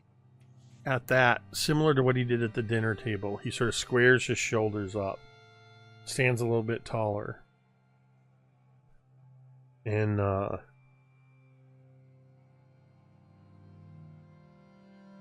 he takes a step forward away from you and he says, Mom, I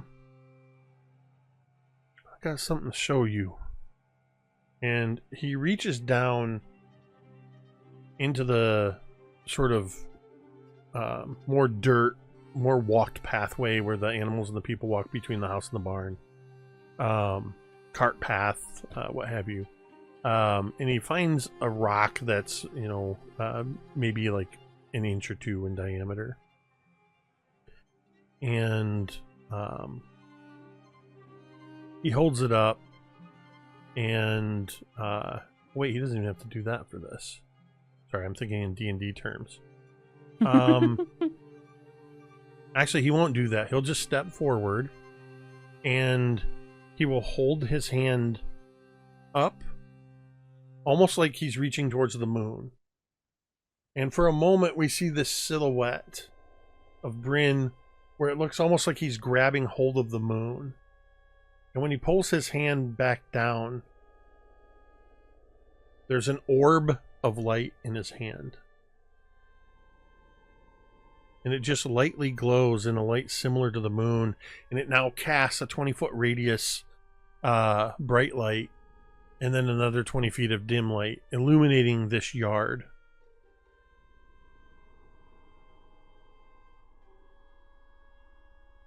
And you see Lene she goes,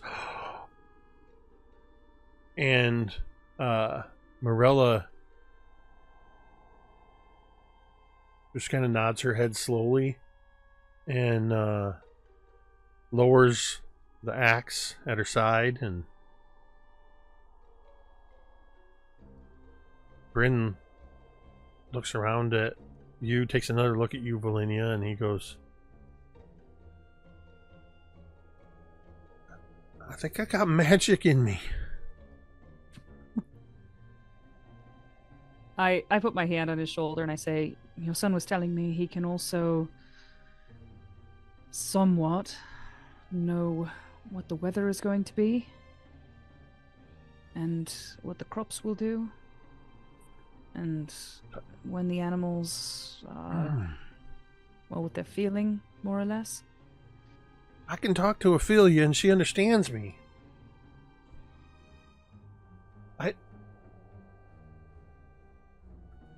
Lene comes running over and she kind of almost like treats the orb of light like it's fire, for like not wanting to get too close to it, and then she kind of reaches out and it's almost like the light is liquid as she sort of dips her finger in it and she's like, oh. And she puts her arm around Bryn and she says, it's okay. Morella looks to you, Velynia, and says, I don't know magic. We don't know magic. What? Of course not. Are you a magic user? No, but affinity like this is not at all uncommon. What about... Probably less common out here. This is not normal. I mean, sorry. She kind of says that, sorry, more to Bryn. She goes, I don't mean it's anything unusual or wrong with you. It's just... And she says back to you, this is not a common thing. Well, of course not. And but she turns away from you, Velynia. Yes. And looks up back at the porch where Natalin and Icselo are standing there, probably subtly illuminated. They're partway across the yard, so you're probably catching some of that dim light from the orb that he's sort of now kind of lightly, like with a single orb, kind of doing a David Bowie labyrinth thing. Cool. And Morella looks to you, Natalin and Icselo, And then back to you, Natalin. What about you? Do you know anything about magic? Well, when she looks back to Natalin, I mean, I'm pretty sure it's probably a still night right now, and it's dry. But Natalin looks like her hair is being blown in the wind. Her robes are like moving. She looks like she's got like this mist of water on her. Like she just come from a shower, like a rain shower or something, and she just looks at the woman. Yes, I do know a bit about magic. Oh, that's awesome. That's badass.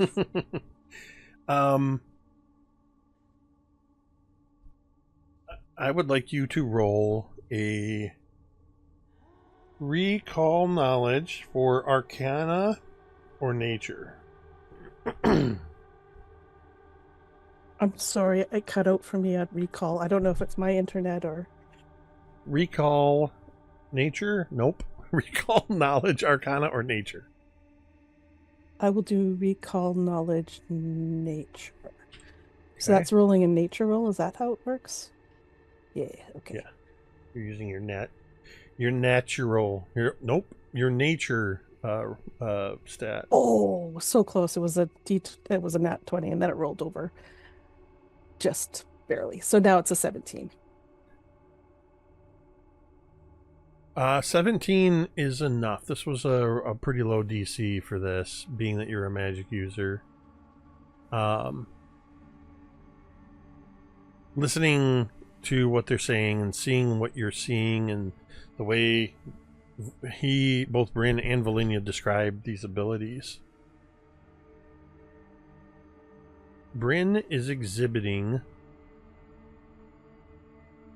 early druidic magic. As a 16-year-old, it's not uncommon that if he has any... Because remember, these boys are adopted. If he has any druid blood in his family line, it's less common, but also possible that he could be the first of his family line to exhibit this. But this is sort of like a coming of age thing.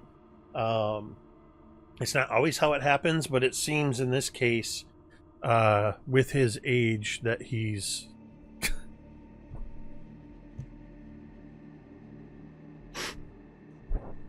I did it! Sorry, that got me, Tamiko.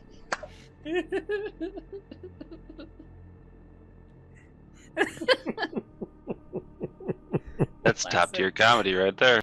That's right up there, man. That's right up there.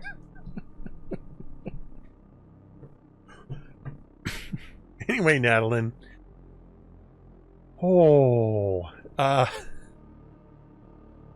Natalin, you realize that this is a young man who has just learned or is revealing to his family that he is coming into his own powers. So do with that knowledge what you will. As Malor...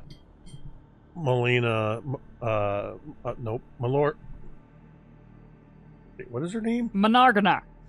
Monarchal. Morella. Jeez. I think I was trying to combine their names. Yeah, Morella it's and Morella, Lene. like the mushroom. Yeah, I was thinking Yes. like Tom Morello, but Oh, either way, reasonable. we get there how Reasonable. we get there. It's a Yeah. journey. Morella, and to an extent, though she's more doting on her son, Lene, but they're looking to you like, what is happening? Is he going to be okay? I try to reassure her by putting out a hand on Morella's arm. Unfortunately, she might get a little bit of a static shock there as I do such things. No, these abilities are totally harmless. Sorry. But it's literally like a static shock, so it's not going to like hurt her or anything, but it will give her a zap. It'll be generally unpleasant. Unpleasant, but not hurting. This will be fine. He is just 16, you say? Correct? Yeah. What Yes. I'm thinking is that his powers are just now manifesting. It appears that he might have some druidic magics. How strong it'll be, that is still yet to be determined, but he should probably seek out a mentor to help him learn and to control his powers. It is not something to be afraid of. In fact, I myself, No. my powers when I was 15. And it was quite the shock. No pun intended. You don't say. Hey, Jacob, I've got a question. Are there any practicing or retired druids in Sandpoint that Natalin might know about that she could refer? That is a great Or name drop? That is a great question. I will have There's one that to. owns a I will have to shop look at. in the lore. I'm sure somebody's got. Oh wait, here we go. It does say what their skills are. I was gonna say probably the first person that, not necessarily Natalin, but one person that's often thought of in these cases, of course, would be Father Xanthus.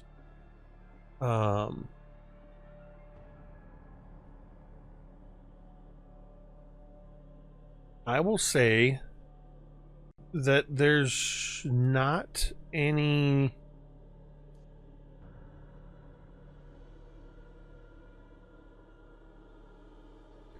I'm looking at all of the based on locations and stuff. I will say Natalin, roll me a D100. It's a less common magic, but it is a rural town, so we're gonna say Tamiko, roll a D10, please. Oh, I'm rolling. Okay, Good. Tamiko's lucky. rolling. Rolling. What'd you get? 6. 6. There's a 60% chance Oh, heck yeah. that Natalin knows of a druid in town.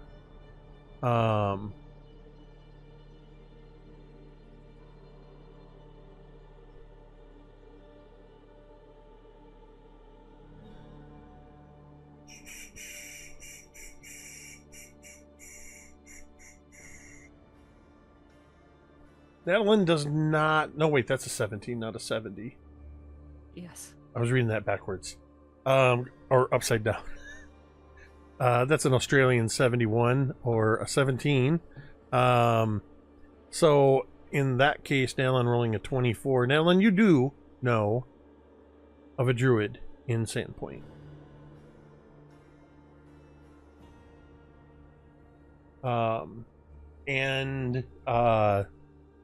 We can figure out later who that druid is, but you know somebody in town that, I'll say because of how close the number was, this is somebody that is probably more than just an acquaintance. You know them enough to greet each other and are probably on good terms with them, and they're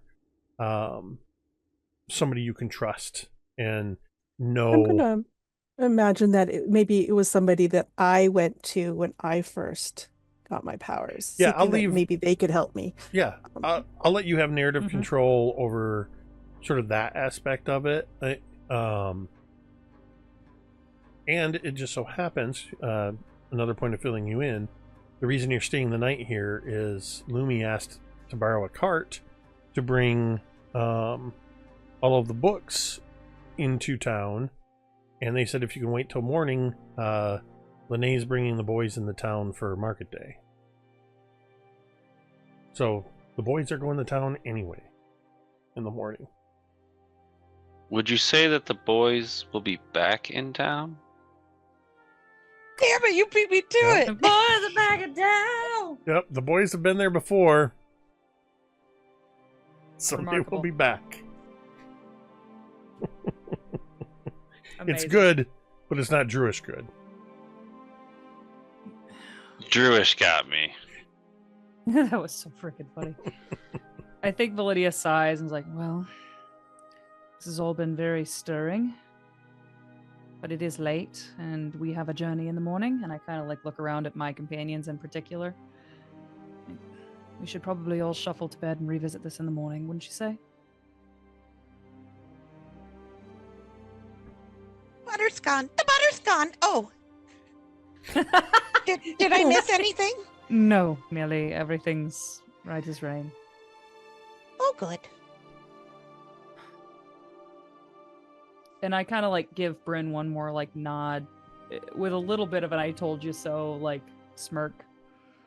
And then I head inside.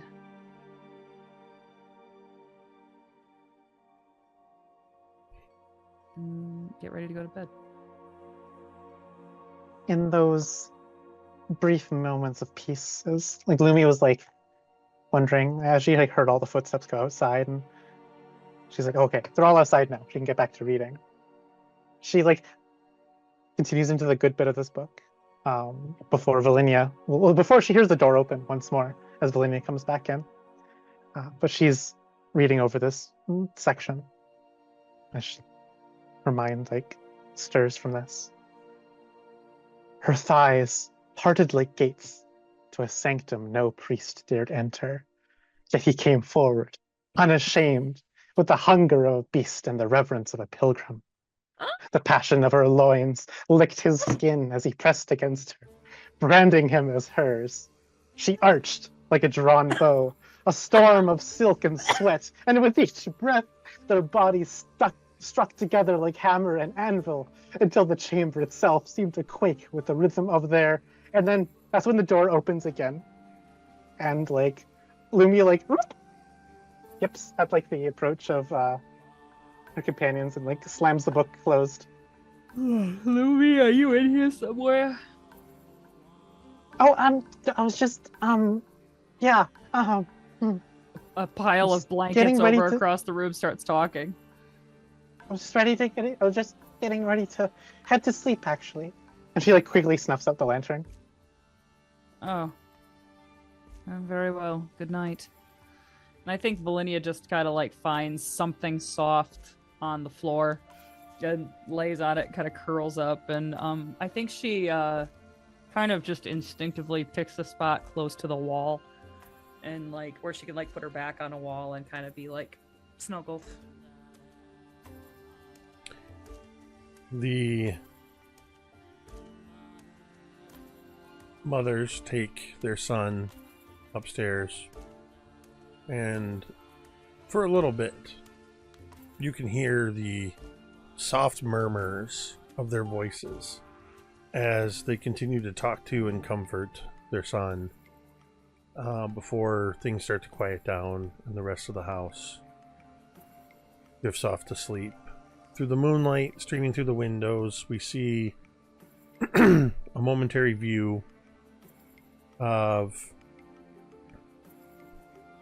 Bryn asleep between Morella and Lene.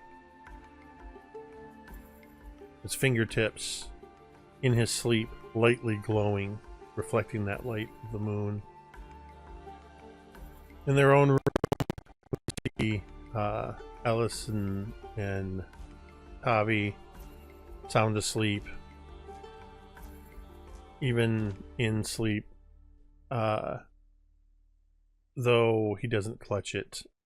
Roosting above the headboard on a shelf is Cluck Norris. We see each of you in your various spots that you've chosen. We see the rest of the chickens roosting in the hen house. We see the horse and the donkeys in the barn. Ophelia, ears occasionally twitching. We see the hay shift about 10 feet behind Ophelia as a figure moves subtly out of the shadow next to the wall, sitting down in the midst of the hay and pulling hay over top. We see tangled dark tresses and pale white skin of Lala as she pulls hay over herself and settles into the hay of the barn to sleep. We hear the distant sound of thunder as we sweep back into the house. But the thunder is not happening in the landscape. The sun. That's what I get trying to read and narrate at the same time. The thunder is happening in your dream, Natalin. As you dream of an approaching storm.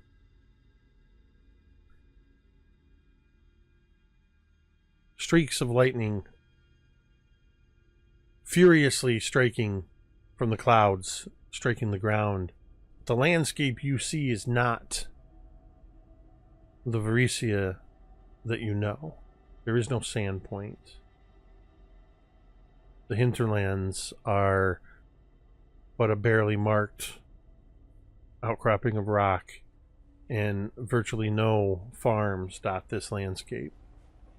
There's a tremendous rending of thunder, but it's not lightning. The sky is torn open as a massive shining light streaks down from the heavens. And somewhere hundreds, maybe thousands of miles away,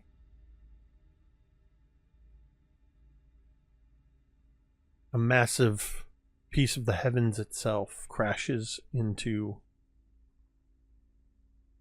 the surface of Golarion. Starfall. Storms rage clear, clouds move quickly across in rapid hyperlapse as we see the seasons almost too fast to fathom shifting, and we see that the land slowly over 10,000 years heals from the wounds of Starfall, and cities and towns and farms rise up. And as the time still moving quickly but starts to slow down, we see in rapid fashion as Sandpoint comes into being, and then we see merely a flash in the pan, a spark. The Sandpoint burns. In this vision, lasting only a fraction of a second, the time of troubles. And then suddenly we see the storm raging over Sandpoint, present day Sandpoint. Lightning strikes the top of the Sandpoint Cathedral. And you hear the bells chiming.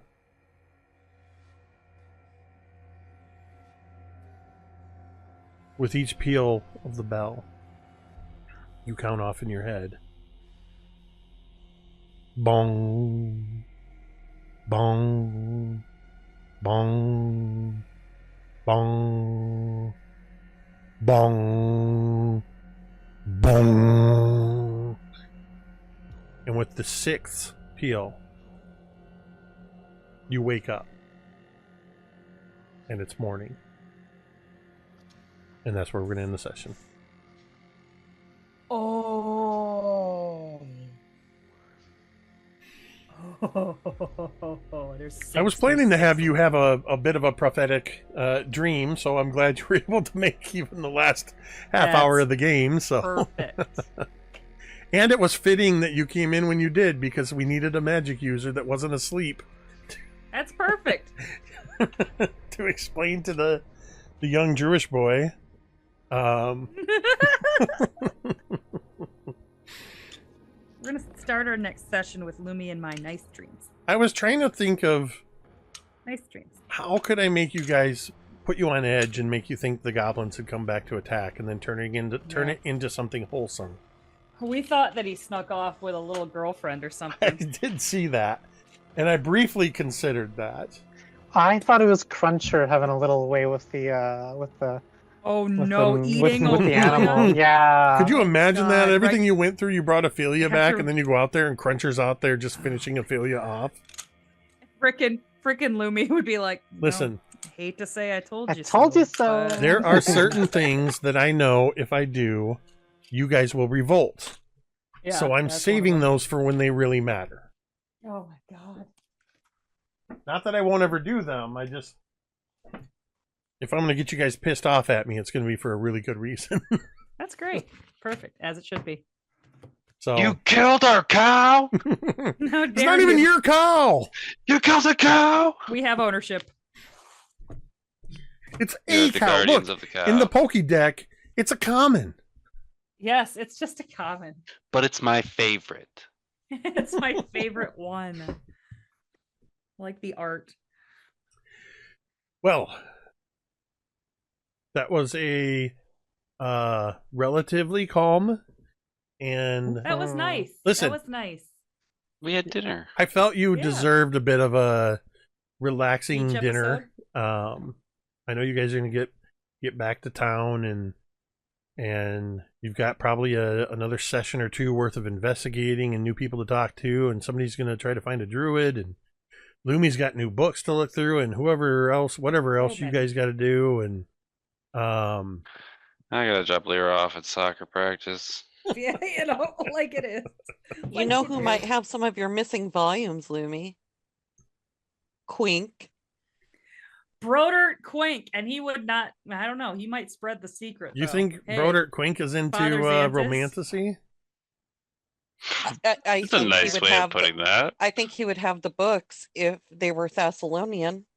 Yep. They'd just Yep. be part of his collection. He has them and hasn't translated them yet to figure Oh out my what they God. if they Well, actually are hey, erotic. He I thinks- can do that for you. He thinks that there's some like high Thessalonian edicts, and he's like, I've got 4 volumes, but I'm missing one. It's actually a Thessalonian missing volume smut 3. Dasian. His titles that he has, if there's multiple, are a little more subtle than the one that Lumi has. Yeah. Right. Well, so instead of being the fire between her thighs, it's like, the great flaming gut or something. As like I some kind of imagine- mythological creature. He's probably mistranslated it, so it's like the flames on the rise or something like that. That's amazing. Yes. Yes. That's actually a th sound. It should be thighs. You've Oh gotten this all my. wrong. Oh dear. Oh my.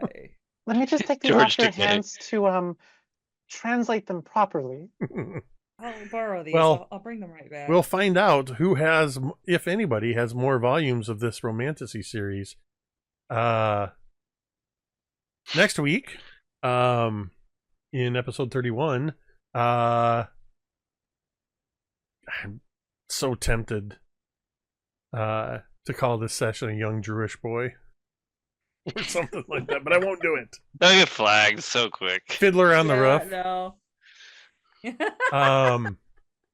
Anyway, thank you That's awesome. to the usual suspects, Scholtens, to Cari with the 500 bits, always making sure you got at least one Yep.